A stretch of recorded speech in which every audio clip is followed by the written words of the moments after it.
May the 4th be with you, fellow scumbags, one and all.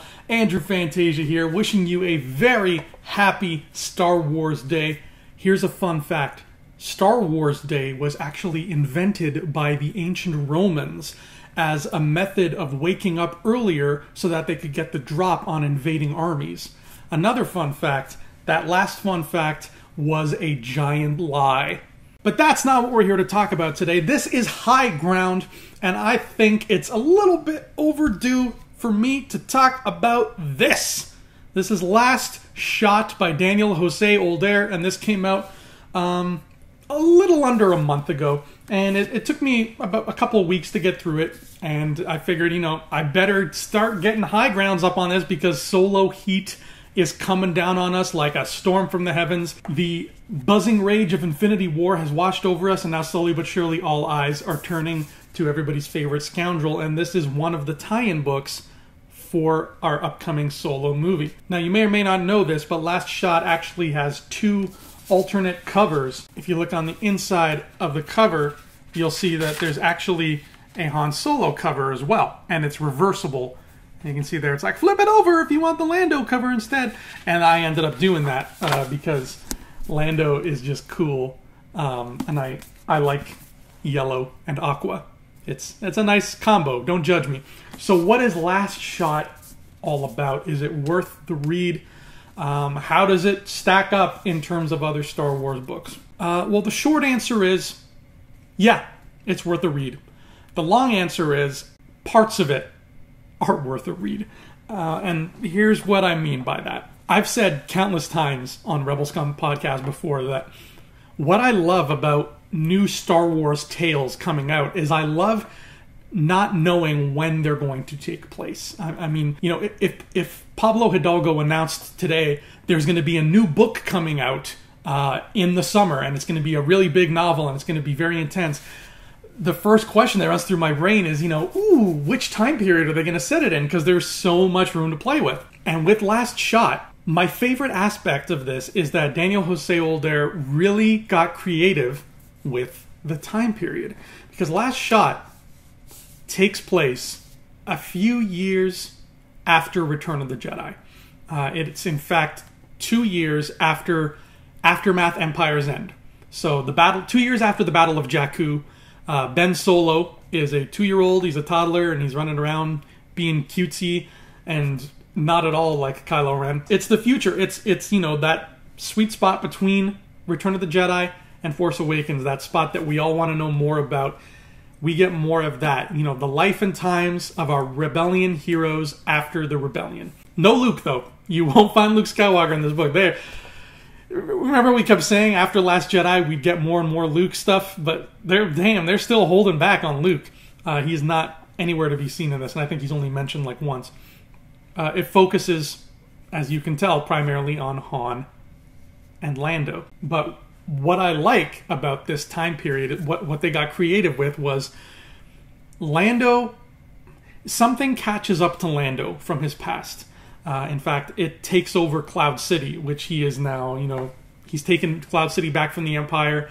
The war's over, everything's good. And then something from his past sneaks up on him and basically holds Cloud City hostage.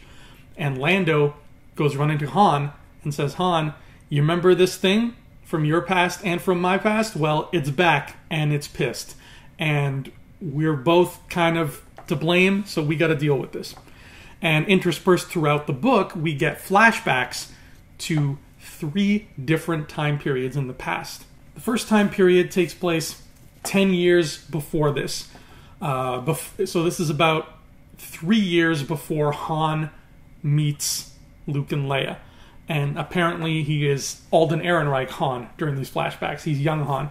And we see him going on an adventure with Sana Solo from the comics. Yay, comic book tie-in. I always like that stuff. The second set of flashback sequences is 15 years before the present.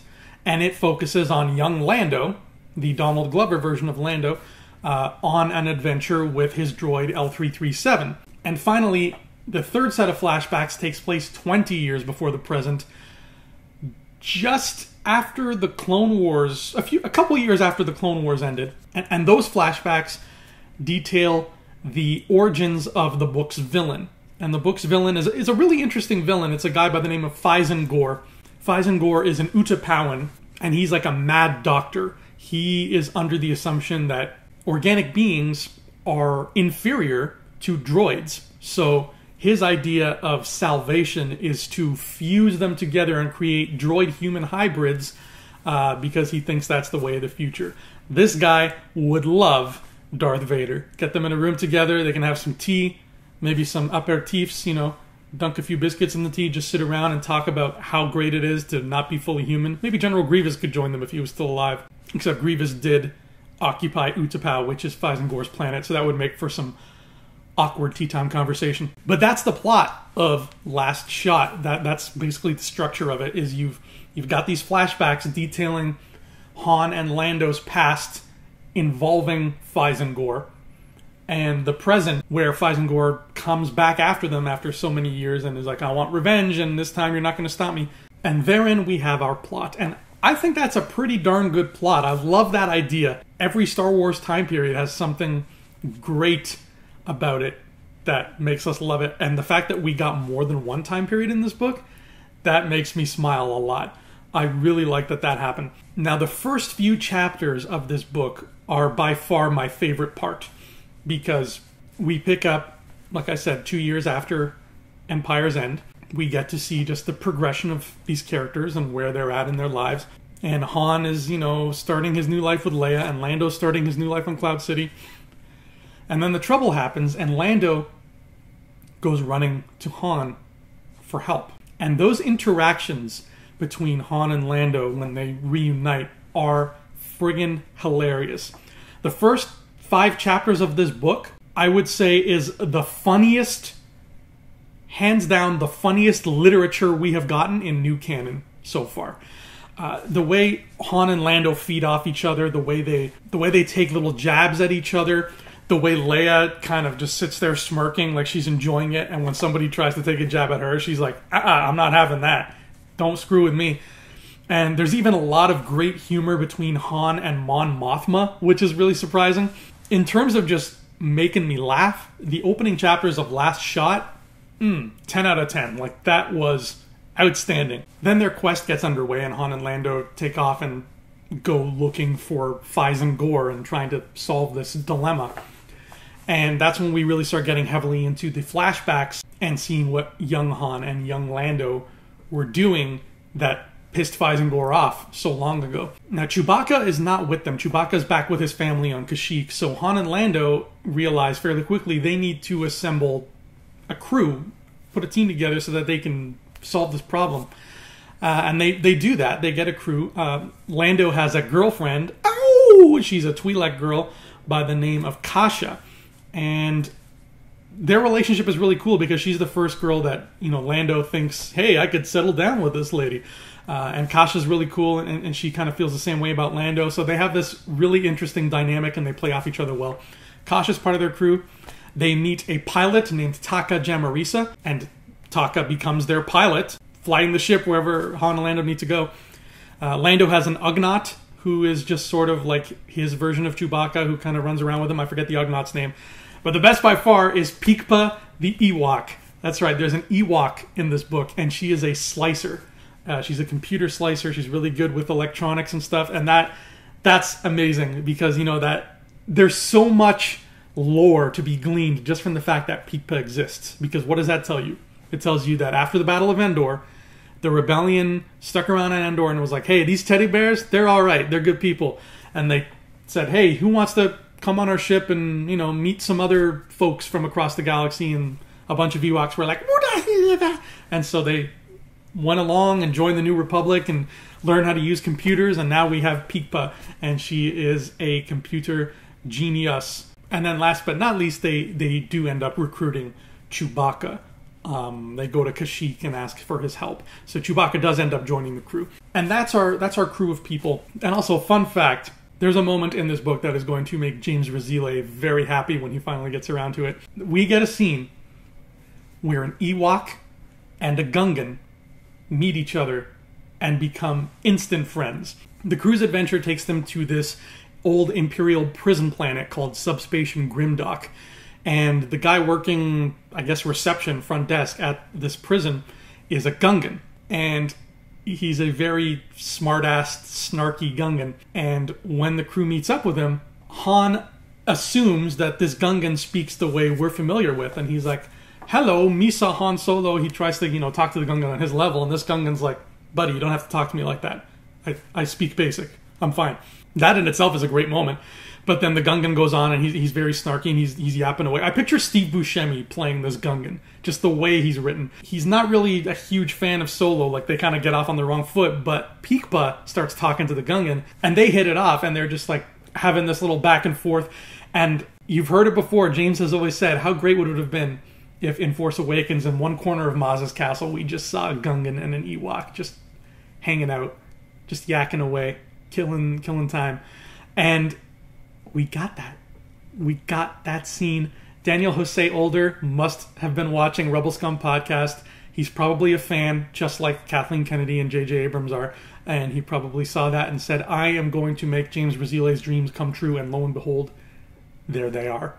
The only thing that would have made that scene better is if Ben Quadaneros had showed up. But unfortunately, and now this is just the way I look at it, after this scene with the Gungan and the Ewok, the adventure continues, but from there on out, it's not great. The crew keeps following leads to try to find Fyzen Gor. The flashbacks keep happening to show us what early Lando was doing and what early Han was doing. And once I got to the point where it's like, okay, this is the climax of the book, you only have 3 chapters left, you're at the end, I kind of paused and I flipped back to everything and I was like, this book is kind of a hot mess. The mission that present-day Han and Lando are on together is a relatively straightforward mission, but there's just a lot of meandering and sort of useless detours that they take.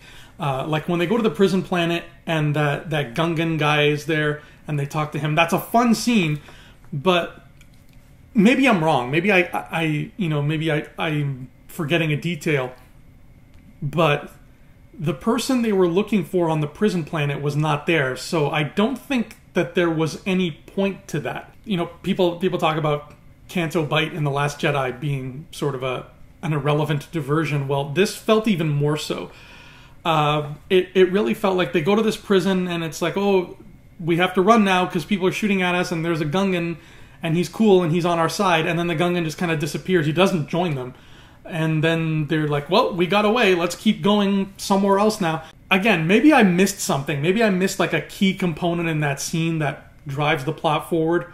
But there really was not anything of substance there. And there's this whole subplot, again, another subplot, that it doesn't really go anywhere, where there's New Republic ships blockading a planet. And because they're blockading it, the crew can't leave. So Han and Lando and the pilot Taka, they come up with some kind of scheme to try to trick the New Republic into letting them leave. And it's this long, drawn out, back and forth over the radio. And then, spoilers, we find out that Taka is a New Republic agent who's been working for Leia all along. So that whole back and forth was kind of pointless, I think. Granted, Taka had to keep, a low profile. They couldn't tip their hand that they were a spy, but still, I don't know, none of that was enjoyable, I think is what I'm getting at. That, aside from meeting the Gungan, none of those detours were really, I wasn't sitting there like, wow, this is so much fun. I was just like, so they have a mission they have to get to, right? I mean, this is going somewhere. And maybe I just need to read it again to let the minutia of these scenes sink in, but it really just sort of felt like just meandering without much purpose. And, they had a clear objective of, we need to find this guy because this guy might have information leading to Fyzen Gor. But getting to that guy took a lot more back and forth than I think was necessary. And I'm fine with, making it epic and long, but the stuff leading up to finding this person didn't help find the person. It was just like, here's a dead end, and here's a dead end, and here's a dead end. Oh, but now we found him. And so those dead ends kind of felt like padding at the end of the day. And if you look at this book, it looks like a fairly chunky sized book, but in comparison to the other Star Wars novels we've gotten, this is actually one of the smallest ones. I mean, if you look at something like Thrawn or the Aftermath trilogy, those books are like, you could use them as deadly weapons. This is definitely one of the shorter books in the new canon. And then we've got the flashbacks. Now, the Lando flashback I loved because I love Lando. I love the idea of Donald Glover being Lando. And L3, we get introduced to L3. This is her first appearance, and she's actually really cool. I don't want to even spoil what she's all about because I feel like we're going to get more of that in the movie. But I really liked what they did with L3. The only problem was those Lando flashbacks were painfully short. I think there was 3 of them in total. So once we get to the end of that mini adventure in the Lando flashbacks, that's it. There are no more Lando flashbacks. It's a very short adventure he goes on, and then we cut right back to the present. The Han flashbacks with Sana Starros, those go on much longer. That's a much longer tale. And at the beginning, there was some meaty stuff in there. I mean, obviously, Sana's presence. Chewie is there throughout, so he's a mainstay in that flashback. Maz Kanata shows up.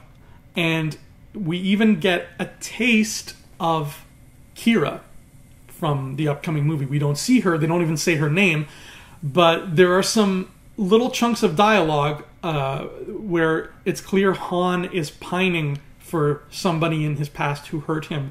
And I'm assuming that they're talking about Kira. So he's fresh off the Solo movie, and he's still sort of licking his wounds from whatever ends up happening to him in that movie.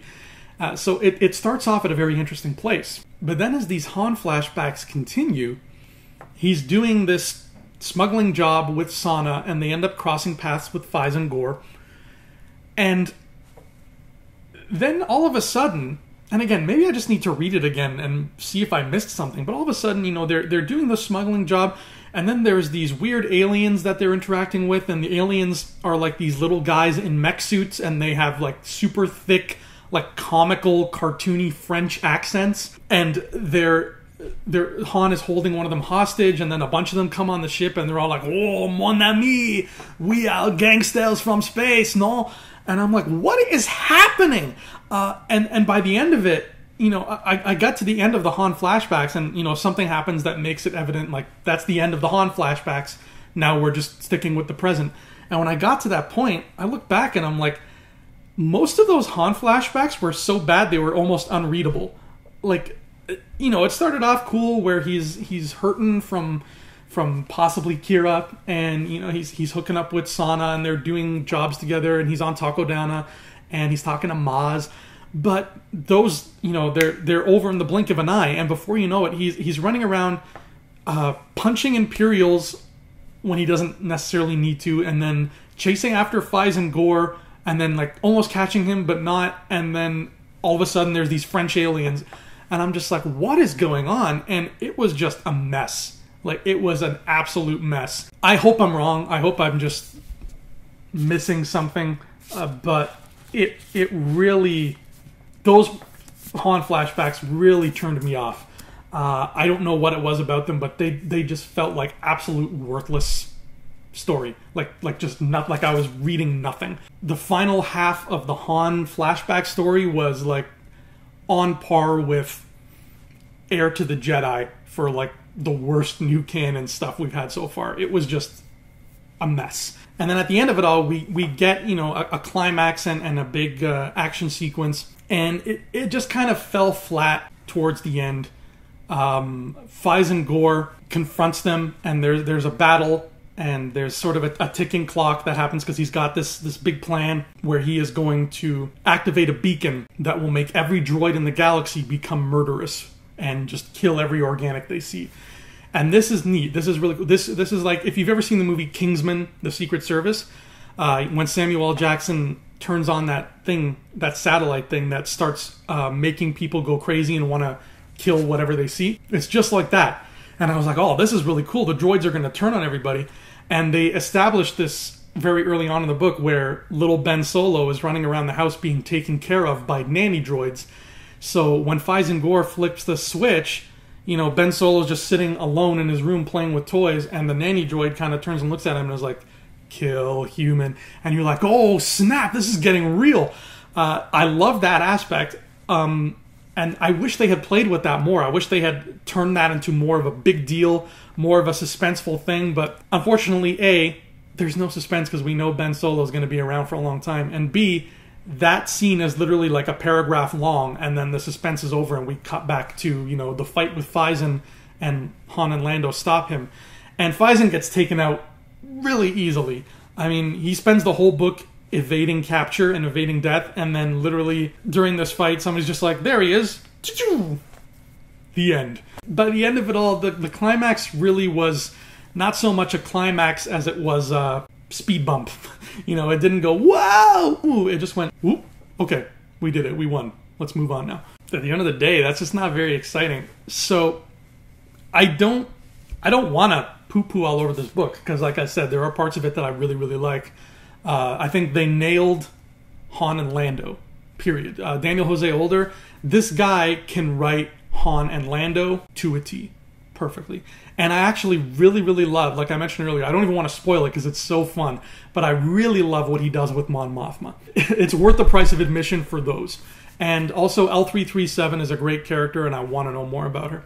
But other than that, the book does not contain enough juicy story to make it a recommendable piece of canon. It's the first book in new canon, I'm sorry to say this, but it is the first book in new canon that really feels more like a promotional material than anything else. It feels more like a commercial for Solo, a Star Wars story, because every once in a while, you know, the action would get interrupted with a flashback of, hey, here's Alden Ehrenreich. Hey, here's Donald Glover. You want to know more about their adventures? May 25th, Solo, a Star Wars story. Get your tickets now. Especially because their adventures in this book are so light and unsubstantial. I would recommend reading it for the way Older writes Old Han and Old Lando and Mon Mothma, and I would recommend reading it for some of the new characters, like Kasha is great, Taka is great, Peekba the Ewok is great, and for our first appearance of L3, because I think she's going to be a standout character. But other than that, I can't recommend the story. The story of Last Shot is very bland. It takes a lot of crazy detours that I don't think it needs to take. And at the end of the day, it just was not exciting. It was not an exciting Star Wars adventure. It was a lot of really good Star Wars dialogue with beloved Star Wars characters in beloved Star Wars locations. But the story they were telling was just mediocre at best. And a weird thing, like the Falcon is on this cover, and it's even on the Falcon is a mainstay in here. I can't remember any scene in this book where they ride in the Millennium Falcon, at least in the present time period. In the flashbacks, yeah, they're always on the Falcon. But in the present time period, they keep riding around on this ship called the Vermilion, and then there's another ship called the Chevalier. And as I was reading, again, like I said, it's so wibbly-wobbly that I got to a point where I'm like, okay, now they're on the Vermilion, now they're on the Chevalier, and I'm like, I don't remember how they got either of these ships. Obviously, one of the ships belongs to Taka, so that's how they got it, but I don't remember why they're using that ship and not the Falcon, and I don't remember how they went from the Vermilion to the Chevalier, and like, how did that happen? It was just so, like, I felt like I blinked and things were different for no real purpose. So I don't know, give Last Shot a try if you want. If you're a Han or Lando fan, you will like it. If you're a fan of playing around in different time periods of Star Wars like I am, you will really like that aspect of it. There are many moments where it does feel like a continuation of the Aftermath trilogy because it picks up where those left off. So it's nice that these stories are really kind of filling in that 30-year gap between Jedi and Force Awakens, which is great.